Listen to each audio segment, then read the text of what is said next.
안녕하십니까. 박훈탁TV입니다. 중국이 지금 완전한 붕괴로 가는 결정적 기로에 서 있습니다. 중국의 올인을 한 테슬라의 CEO 일론 머스크가 보유 주식 100억 달러 이상을 매각했고 더 매각할 것으로 알려졌습니다. 중국의 4대 성장 엔진이 전부 지금 붕괴하고 있습니다. 시진핑이 무분별한 부동산 개발 억제를 위해서 재산세를 도입하려고 하고 있습니다. 그런데 공산체제 중국에 재산권을 가지고 있지 않은 사람들이 재산세를 낼까요? 중국이 지금 체계와 체제의 완전한 붕괴로 가는 결정적 기로에 서 있고 테슬라는 지금 야반도주를 해버렸습니다. 방송 시작하겠습니다. 구독 버튼, 알람벨 버튼, 좋아요 버튼 부탁드립니다. 중국의 세계 최대 전기 자동차 공장을 지은 테슬라의 CEO 일론 머스크가 보유한 테슬라 주식 100억 달러 이상을 매각했고 앞으로 더 많은 테슬라 주식을 매각할 것을 갖고 있습니다. 지금 현재까지 이만큼 매각했고 나머지 이만큼도 매각할 예정입니다. 그리고 머스크는 주식을 매도한 바로 그날 밤 풀타임 인플루언서가 되기 위해서 테슬라 CEO 자리를 떠날 생각을 하고 있다고 트윗을 날렸습니다. 로이터 통신은 올해 초 머스크가 자신의 역할에서 물러날 가능성을 시사했다고 보도했습니다. 머스크는 또한 최근 테슬라 컨퍼런스 콜에 항상 출연하지 않을 것이라고 발표했습니다. 중국 투자에 올인을 해온 머스크가 테슬라의 CEO에서 물러나겠다고 한 것은 중국이 완전한 붕괴로 가는 결정적 기로에 서 있음을 시사합니다. 중국은 재산권과 재산세 도입을 하지 않으면 헤어나올 수 없는 붕괴에 직면해 있습니다. 마침내 중국이 역사적으로 결정적 기로에 서 있습니다. 중국의 성장 엔진이 모두 멈춰섰습니다. 중상주의, 머컨틸리스트 수출과 부동산 개발의 수익이 줄어들고 있습니다. 이념도 중요하지만 장기적으로 지속 가능하려면 경제가 실제 세계에서 실제로 기능을 해야 됩니다. 모든 지정학적 야망은 국내 경제와 사회 질서의 기초 위에 있는 것입니다. 그것이 흔들려버리면 지정학적 야망은 산산이 부서집니다. 모든 경제는 첫째, 실질 세계의 자원, 둘째, 자원을 추출하고 전달하는 비용, 셋째, 공급망, 부채 서비스 같은 시스템적 제약, 그리고 마지막 네 번째, 시스템이 처음 만들어질 때 생성된 정치와 금융의 조건 같은 시스템의 초기 조건에 의해서 결정되고 운영됩니다. 모든 경제는 또한 사회적 조건, 예를 들어서 급증하는 부소득 불평등의 결과와 같은 사회적 조건의 영향을 받습니다. 중국의 놀라운 성장에는 네 가지 주요한 동력이 있었습니다. 첫째, 중상주의 수출, 머컨틸리스트 엑스포트, 즉 미국 달러에 대한 중국의 통화 고정과 같은 중상주의 정책에 의해 수출을 위해서 설계된 산업. 두 번째, 부동산 개발입니다. 지방정부가 민간 부문 개발자에게 개발 권한을 판매하고 개발자가 가계에 판매되는 수백만 개의 아파트를 건설합니다. 세 번째, 지하철, 댐, 고속도로, 고속철도, 공항, 운동장 등의 기반시설 사업. 네 번째가 공공, 민간, 기업 및 그림자, 금융, 자산관리 등 모든 부문에서 부채가 확대되었습니다. 문제는 이 네 가지 모두가 잘못된 투자와 시스템의 취약성으로 인해서 수익이 감소하고 있다는 것입니다. 중국에서 인건비와 생산비가 상승하면서 동남아에서 저렴한 경쟁자들이 등장하여 수출에 영향을 미치고 있습니다.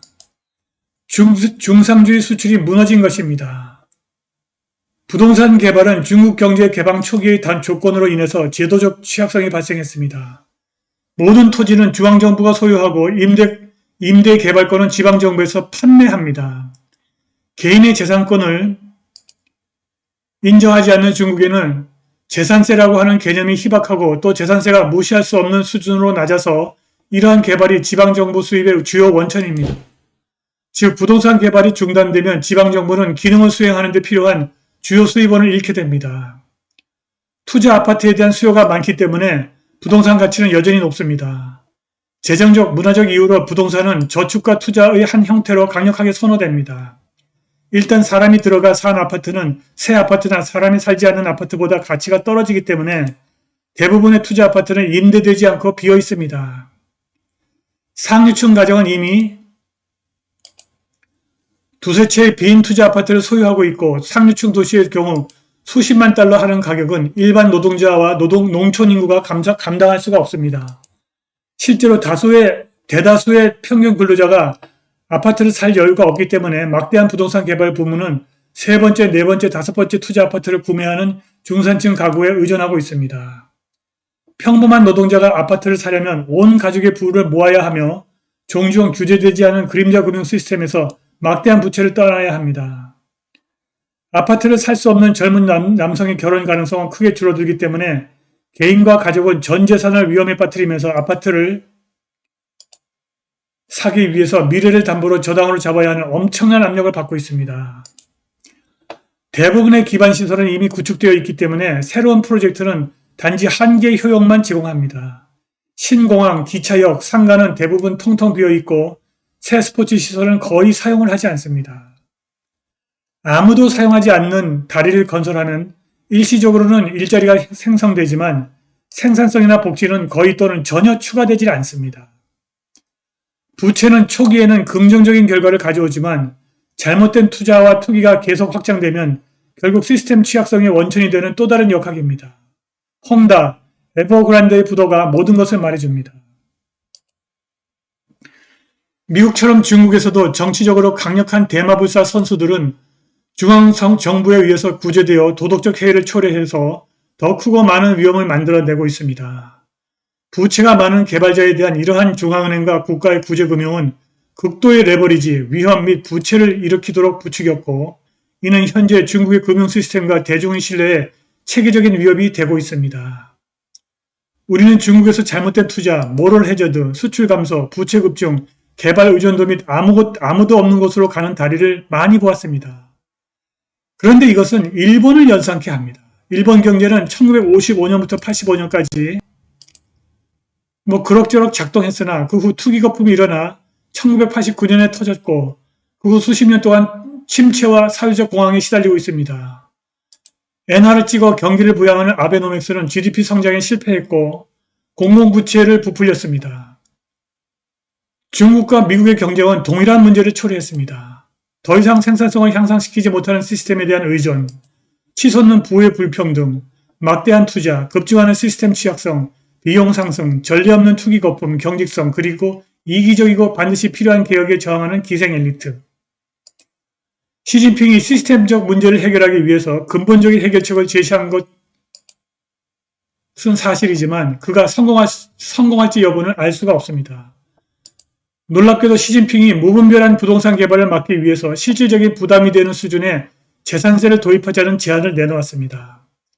당연히 민간 개발자와 지방정부 공무원의 엄청난 저항에 직면했습니다.